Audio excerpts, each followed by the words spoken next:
25-18.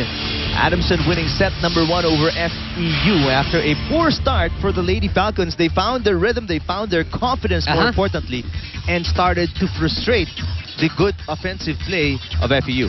FEU in the beginning of this set could not do anything wrong. Perfect defense. Even Giselle C had a couple of blocks on Pineda. Their offense was really humming. Got the lead up to 6 points, but suddenly the turnaround came. Pau Soriano, after playing at the back when it was her turn to come in front, ayun, dominated the offense, also the defense. Guevara doing a very, very good job as a middle blocker, also with those middle attacks, and then Pineda being unstoppable, producing the points, catching up with FEU, tying them midway in the set. Pero nung naka-tie ng Adamson, nagtuloy-tuloy and got those points really, really quick. FEU in such a disarray, no offensive setup that was able to put points on the board. So nahirapan talaga si Giselle C with that with the end of that first set. Attack points 13 against 8. Of course, that belongs to Adamson. Blocking department 3 against 2. Service aces were tied at 1 and unforced errors 7 to 8.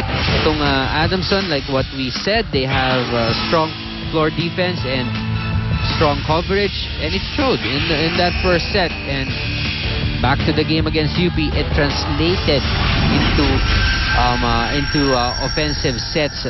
Yun nga, nakaproduce sila ng 16 points from the attacks in that first set. Was it a case of getting a little overconfident para sa FEU in set number 1, and when all the points came so easily?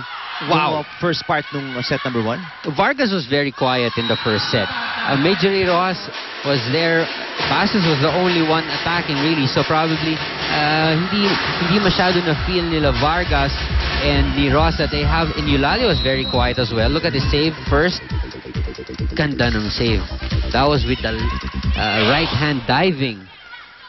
Itong si Pineda. That catches the tape of the net para kay Vargas. So FEU picking up where they left off in set number 1 with all these unforced errors, you know? Sometimes if it's a really early lead, especially in the beginning of the match, nakita mo yung isa mong kakampi talagang bumubuhos ng punto. Sometimes you tend to, play a gear lower. Mag-relax ka na. Oo.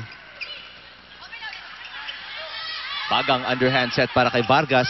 Not the kind of play na gusto ni Coach Ness. Nadinig ko dito, ay nako, napasigaw si Coach Ness. And that's the reason why 3-0 to start set number 2.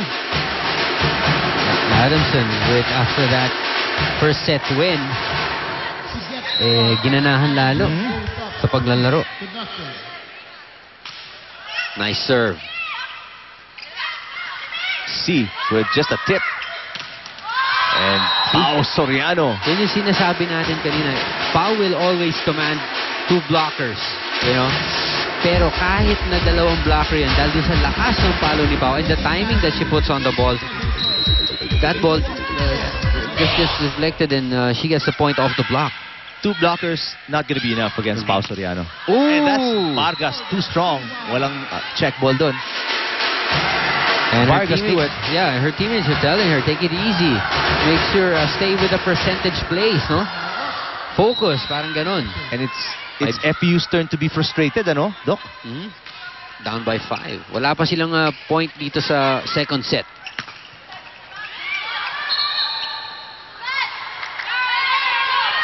Pau Soriano or Makatuno gets called for a crossing. Let's see. Hanapin natin. Is that a net violation? Could be, yeah. Could be a net. Probably the elbow of Pau Soriano. But back-to-back errors on the part of Adamson breathes some life into FEU here. 2 straight points para sa Lady Tamaraws.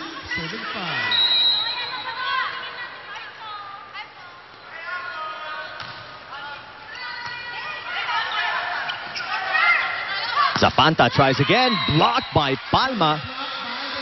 Let's check in with Apple David. In spite surviving FEU in the first set, Coach Sherwin noticed that the players are playing tense volleyball. Thus, he told them to relax and find their rhythm. Well, the Lady Falcons seem to be responding to that instruction of Coach Sherwin as they were able to adjust and they got more in tune. A couple more reminders from Coach Sherwin here in the second set is to have better timing, not just in their blocks, but their in the attack as well. Lastly, huwag madaliin yung laban, 1 point at a time, and enjoy the game. Erica Nias. All right, thank you, Apple. 6-3, set number 2. Lamang ang Adamson. As Pao Soriano strikes again. Grabe. Scoring at will. With the same play, no? Kumbaga, alam naman ng blockers ng FAU that Pao will only hit from the middle. Pero kahit na dalawa pa silang sumasabay, nakakalusot yung palo ni Pao. And what's amazing about Pao Soriano, she's not your prototypical middle hitter, ano? Not that Medyo tall. maliit. Oo. Hindi ganun kalakihan, kalakasan. Pero, I mean, she finds a way to deliver and give the points to Adamson, who now lead by 5, 8-3, set number 2. Kit Kat break. Get ready for what's next. Have a break. Have a Kit Kat.